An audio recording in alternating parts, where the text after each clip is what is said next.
Have you ever heard of the term conceptual hygiene? You might not have, because I'm pretty sure I made it up, but it's one of the most important parts of my practice as a learning experience designer. I define conceptual hygiene as the practice of making sure concepts are deployed consistently and with clarity. So here's a few tips on making sure your concepts stay clean. First, I identify all the most important concepts that are part of a learning experience and are core to that experience. Then I make sure I define all the things that fall within the boundaries of that concept, and I also understand what falls outside of that concept. For example, a lot of us often work on courses about sexual harassment and inappropriate behavior and things like that. So defining what lies within the boundaries of sexual harassment would be really important for that course, and what is not sexual harassment but might also be inappropriate in other ways. So it's finding out what are those concepts that learners might need a little bit of help understanding where the boundaries are, and where you as the instructional designer need to be very clear on where the boundaries are, is the first step in making sure your scenarios make sense,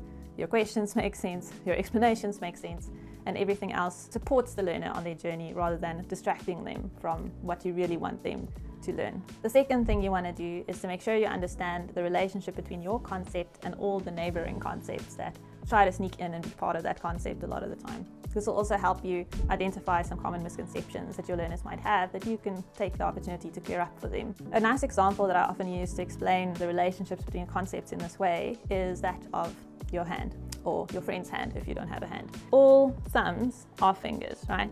Every thumb that exists is a finger, but these fingers are not thumbs. So thumb is a type of finger, both a thumb and a finger.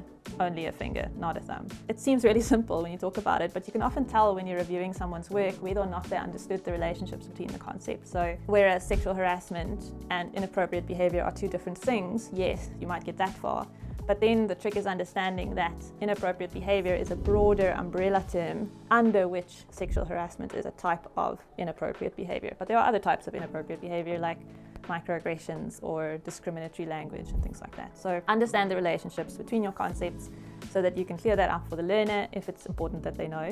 But most importantly, so that you are clear on it and are deploying those terms correctly. My final tip for ensuring conceptual hygiene is to just make sure that the concept is deployed consistently throughout all the different modes that you're using in your learning experience. If someone or you are creating different graphics to represent concepts, to make sure that you're depicting the right type of behavior. For example, you're depicting something that could be construed as sexual harassment when you're talking about sexual harassment, and not just something that could be more broadly inappropriate behavior. So make sure those concepts are not only deployed very accurately in terms of your words that you're in the language that you're using, but also in the graphics, in the videos, and the way the things relate to each other in the position on the screen. So those are my tips for conceptual hygiene. Understand where the boundaries of each concept are, understand the relationships between the concepts that you're using, and lastly, make sure your concepts are deployed very consistently throughout all the modes you're using in your learning experience. I hope you found our tips helpful. If you like it, let me know, and I'll be sure to give you a bit more advice on how to hone your craft as an instructional designer.